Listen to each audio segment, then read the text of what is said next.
यूहन्ना अध्याय 14। तिमीहरूको हृदय व्याकुल नहोस्। तिमीहरू परमेश्वरमाथि विश्वास गर्दछौ, म माथि पनि विश्वास गर। मेरा पिताको घरमा बस्ने ठाउँहरू धेरै छन्। त्यसो नभए के म तिमीहरूलाई भन्ने थिएँ र कि तिमीहरूका निम्ति ठाउँ तयार पार्न म गइरहेछु? अनि गएर मैले तिमीहरूका निम्ति ठाउँ तयार पारेपछि म फेरि आउनेछु र तिमीहरूलाई म कहाँ लैजानेछु र जहाँ म छु त्यहाँ तिमीहरू पनि हुनेछौ। जहाँ म गइरहेछु तिमीहरू त्यहाँ जाने बाटो चिन्छौ। थोमाले उहाँलाई भने, हे प्रभु, तपाईँ कहाँ जाँदै हुनुहुन्छ? हामी जान्दैनौँ। तब हामीले बाटो कसरी चिन्ने? येशूले तिनलाई भन्नुभयो, बाटो, सत्य र जीवन म नै हुँ। मद्वारा बाहेक कोही पनि पिता कहाँ आउन सक्दैन। तिमीहरूले मलाई चिनेका भए मेरा पितालाई पनि चिन्ने थियौ। अबदेखि उसो उहाँलाई चिन्दछौ र उहाँलाई देखेका छौ। फिलिपले उहाँलाई भने, हे प्रभु, हामीलाई पिता देखाइदिनुहोस्, त्यति भए हामीलाई पुग्छ। येशूले तिनलाई भन्नुभयो, फिलिप, यतिको समयसम्म म तिमीहरूसँग छु, तैपनि तिमीले मलाई चिन्दैनौ? जसले मलाई देखेको छ त्यसले पितालाई देखेको छ। तिमी कसरी भन्न सक्छौ हामीलाई पिता देखाइदिनुहोस्? म पितामा छु र पिता ममा हुनुहुन्छ भनेर के तिमी विश्वास गर्दैनौ? जुन बाणी म तिमीहरूलाई भन्दछु त्यो मैले मेरो आफ्नै अधिकारमा बोलेको होइन, तर ममा बास गर्नुहुने पिताले आफ्नो काम गर्नुहुन्छ। मलाई विश्वास गर कि म पितामा छु र पिता ममा हुनुहुन्छ, नत्र भने यी कामहरूकै खातिर विश्वास गर। साँच्चै म तिमीहरूलाई भन्दछु, जसले मलाई विश्वास गर्दछ त्यसले मैले गरेका काम पनि गर्नेछ र ती भन्दा ठुला काम गर्नेछ, किनभने म पिता कहाँ गइरहेछु। तिमीहरूले मेरो नाउँमा जे सुकै मागे तापनि पुत्रमा पिताको महिमा होस् भनेर म त्यो गर्नेछु। तिमीहरूले मेरो नाउँमा कुनै थोक माग्यो भने म गरिदिनेछु।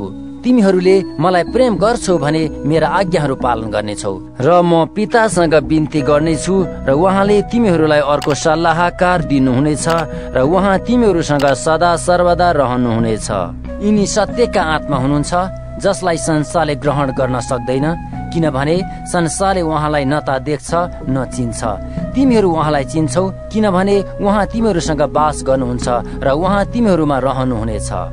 म तिमीहरूलाई टुहुरा छोड्ने छैन, म तिमीहरू कहाँ आउनेछु। अब केही समयपछि संसारले मलाई कहिल्यै देख्ने छैन, तर तिमीहरूले मलाई देख्नेछौ। म जीवित भएको हुनाले तिमीहरू पनि जीवित रहनेछौ। त्यस दिन तिमीहरूले जान्नेछौ कि म मेरा पितामा छु र तिमीहरू ममा र म तिमीहरूमा छु। मलाई प्रेम गर्ने त्यही हो जससँग मेरा आज्ञा छन् र ती पालन गर्दछ। अनि मलाई प्रेम गर्नेलाई मेरा पिताले प्रेम गर्नुहुन्छ। म त्यसलाई प्रेम गर्नेछु र म आफैलाई त्यस कहाँ प्रकट गर्नेछु। यहुदाले इस्करियोत चाहिँ होइन, उहाँलाई भने, प्रभु, तपाईँले के भन्नुभएको?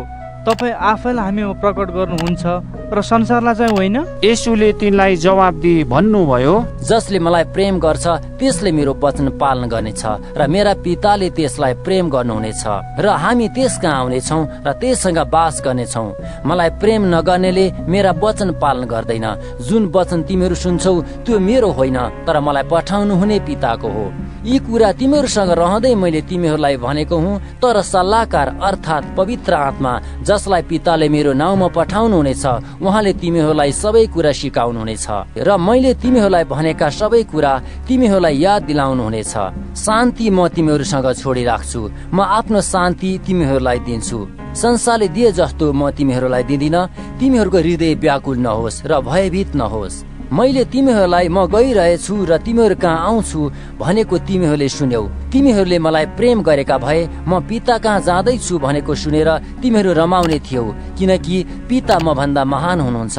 अब यो हुन अघि नै मैले तिमीहरूलाई भनिदिएको छु र जब यो हुन आउँछ तिमीहरूले विश्वास गर्न सक। म तिमीहरूसँग अब धेरै बोल्ने छैन, किनभने यस संसारको शासक आइरहेछ, त्यसको म माथि केही शक्ति छैन। तर म पितालाई प्रेम गर्दछु र जस्तो पिताले मलाई आज्ञा गर्नुभएको छ सोही बमोजिम गर्दछु भनी संसारले जानोस्। उठ, हामी यहाँबाट जाउँ।